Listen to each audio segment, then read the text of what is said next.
I may be as uncivil as I may please, and the law will protect me against violent retaliation. So here we are studying the on saying please 12 standard English book Maharashtra board. So first paragraph we had done. So I may be as uncivil. So the writer is saying that I may be I may be as uncivil. Uncivil means my behavior could be not appropriate. Okay, my behavior could be not appropriate. I may be as uncivil as I may please, and the law will protect me against violent retaliation. So the writer is saying that I I may be uncivil. I may be uh, my behavior should be not properly according to the society, or I may please. I in the society my behavior sometime will be uh, not proper, or I may please to the people, and the law will protect me against the violent retaliation. So writer here is saying that only the law will protect me when my when my behavior will be proper. Law will not going to be protect me protect me when my behavior is not good. Law will always protect you when your behavior is good, otherwise not. And my I may be haughty. Haughty means I may be having a high opinion of oneself. I may be I may be have a high opinion of oneself and low opinion for others. I may which means I may in society I may feel superior than others, or boorish, rude, or there is no penalty to pay except penalty of being written down ill-mannered fellow. So writer is saying that if if I have a high opinion of myself, and or I will rude in society, like if I have a in this classroom, if I have a high opinion and then I will be rude, but then also the law will not going to be put me in jail. The law will not there is no penalty for that, except I will call it as ill manner. Ill manner as a person is very bad, but because there is no law for this thing, for being rudeness, for having uh, to being superiority, ego, right? There is no law for that. The law does not compel me to say please or attune my voice to other people's sensibility any more than it says that I shall not wax my moustache or dye my hair or wear ringlets down my back. So here it is saying that the law is not saying to me, compel me to say please. The law is not compelling me to say please.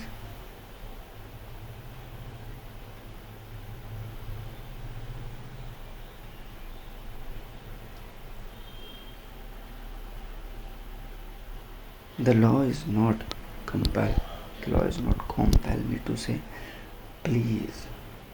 The law is not saying me please or attune my voice. The law is not saying to me please or attune my voice.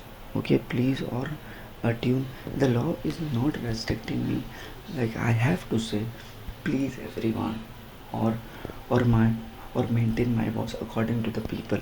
No, law is not saying to me that, or or that I shall not wax my mustache or dye my hair or wear ringlets down my back. It does not recognize the legislation to cut or tear of our feelings as a case for compensation. There is no allowance for moral and intellectual damages in this matter. So here they are saying that the law is not forcing me to say please to everyone. Even the law is not saying to me like be in discipline. Your hair should be like this. Your mustache should be like this. The law is not saying to me that, because there is no such legal laws are there for this law. You have to be disciplined in the society, you have to wear this, your mood should be like this. No, the law is not saying to me to say the please, to maintain your voice in terms of other people. Even the law is not saying to me to color my hair, dye my hair. So if you will do, so the other people, otherwise if you will do this, so the other people will hate. No, the law is not saying to me.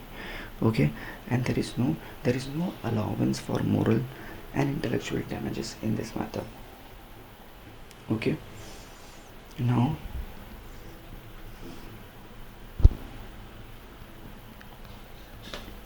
this does not mean that the damages are negligible.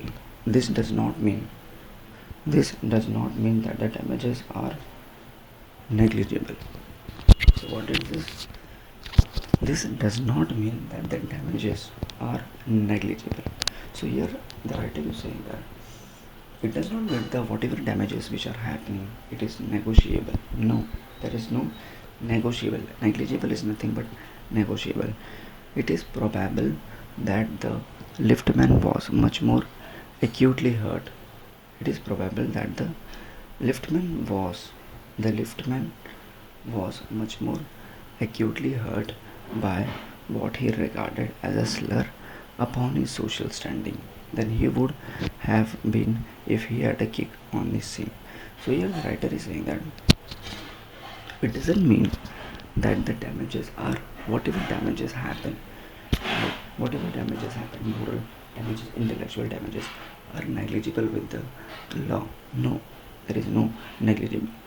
It is probable that the liftman, now writer is saying about the liftman, it is probably that the liftman was much more acutely hurt by what he regarded as slur upon his social standing than he would have been if he had a kick on chin for which he could have a legal redress.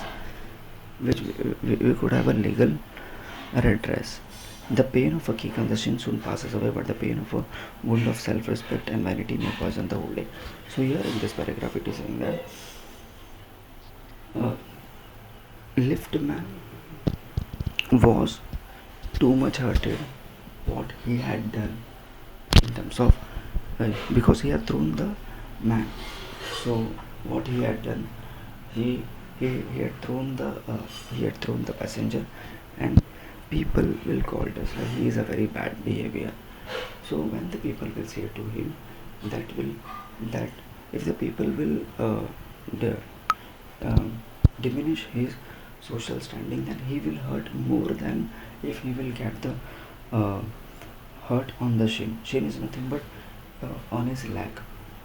So here it is saying that any person in life, if you are getting hurted on your physical body, then the pain will go away very fast. Okay, the pain will go away very fast. But whenever you are getting hit on your self-respect, the pain are there of whole day the pain will be there. So the same case in the liftman also. The liftman was if the liftman got hurted on his leg, then the pain pass away. But the liftman had hurted on his self-respect, on his reputation, then it will never. The whole day the pain will be there for him. I can imagine that the liftman denied the relief of throwing the author of his wound of the lift. So he is saying that I can imagine, writer is saying I can imagine that the liftman denied the relief of throwing the author of his wound out of the lift and brooding over and thinking anxiously and sadly about something, brooding over the insult by the hour, and visiting his wife in the evening as the only way to restoring his equilibrium. So this line it is saying that even the liftman, what he had done with that passenger, at that time he was feeling okay, but after an hour he was started feeling regret about it.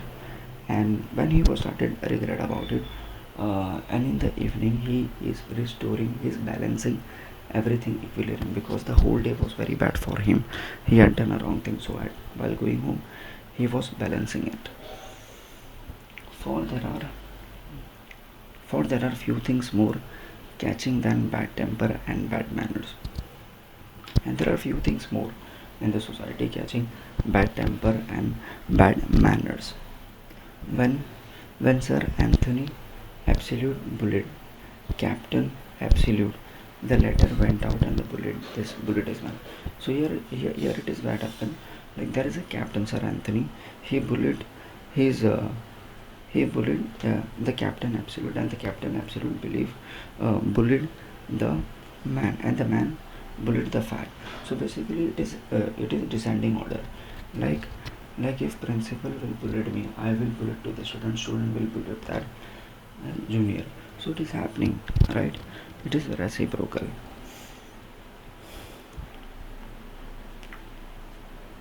Probably the man who said talk to the liftman was really only getting back on his employer who had not said good morning to him because he himself had been handpicked at breakfast by his wife. Okay, I'm stopping here.